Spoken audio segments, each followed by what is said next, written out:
Hi there, Lee Farnell here, and welcome to Leading Your Best Life. Now, this topic is just unbelievable. It's something that most of us run away from, yet it's so important if you're going to lead your best life. Stay tuned. Well, welcome back to this episode. This episode is mildly confronting. It's something that, well, all of us need to do, but a lot of us run away from. And it started with me having a conversation with a marketing guy last night on Zoom, and we're talking about a whole range of things.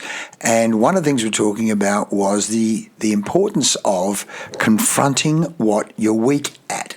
What is it you're not good at? Now, the ego wants to say, no, you don't need to do that. That's too painful. Well, there's a guy called Ray Dalio who is a hedge fund manager, hugely successful, net worth of $19.1 billion. And Ray, having made all the money, wants to essentially share a lot of his learnings with the rest of the world. And so I just want to quote some of the things that Ray Dalio says, because he really does say some fantastic things. He has a whole range of principles. He said, everybody has strengths and weaknesses. The key to success is understanding one's weaknesses and successfully compensating for them. People who lack their ability or lack the ability to confront weaknesses, fail chronically. My question to you is, what are you weak at?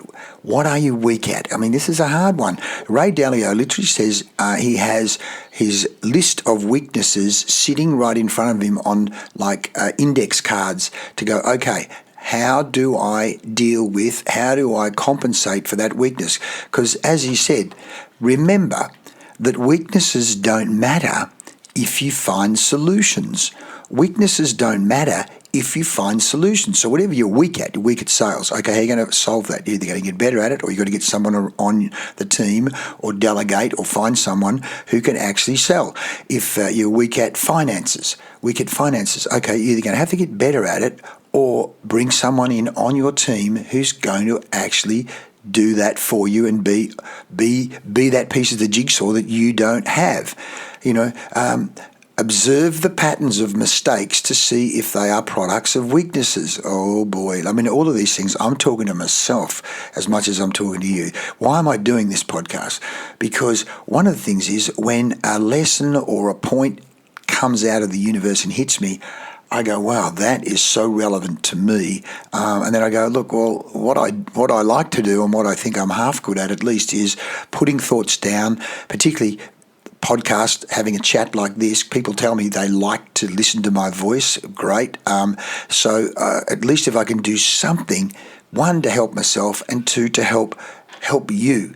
Look, listen to this, what Ray Dalio says. Most people have a hard time confronting their weaknesses in a really straightforward, evidence-based way. In other words, what are the facts telling you? What are the numbers telling you? They also have problems speaking frankly to others. They want to duck and dive rather than talk straight. Some people love knowing about their weaknesses and mistakes, and those of others, because it helps them be so much better, while others can't stand it. Oh boy, I look at myself and go, Lee, what weaknesses have I been running from over the years that I need to confront now, in the mirror? It's an exercise you can do and I can do. Look yourself in the mirror. What are you weak at? What are the areas you're not that good at? Where are the patterns of mistakes that you keep making that you don't want to be making, that are products of your weaknesses? So this is it. As he said, observe the patterns of mistakes to see if they are products of weaknesses. But remember that weaknesses don't matter if you find solutions. So what about yourself?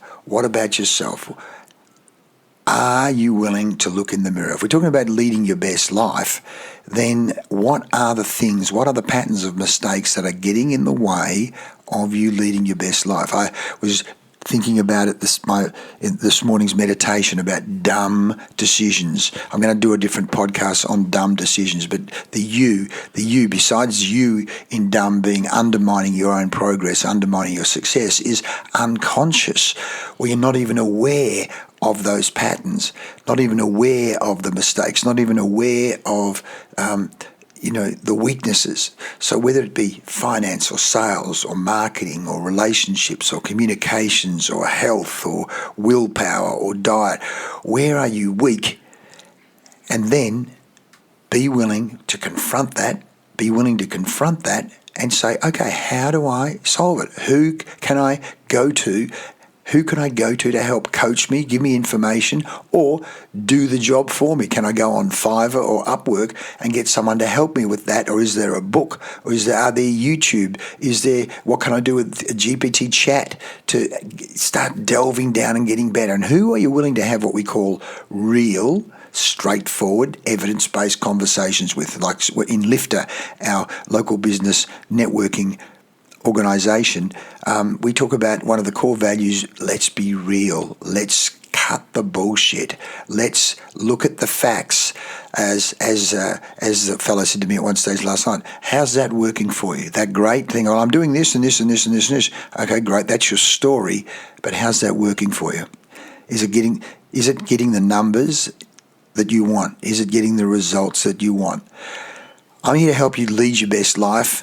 How? Well, by helping share some of the lessons that I learned leading my life. Thank you to Ray Dalio. He's got 19.1 billion reasons that say, hey, what he says is well worth having a listen to, but the same as Warren Buffett. Success leaves clues. So want some more help? Touch base with us. Share this with friends or colleagues. Subscribe. Stay in touch. Give me some feedback and let me know where are the weaknesses, and then maybe even give me some ideas on solutions. In the meantime, have that chat with yourself in the mirror. Where are your weaknesses? See you soon. It's Lee Farnell helping you lead your best life. Thanks for listening.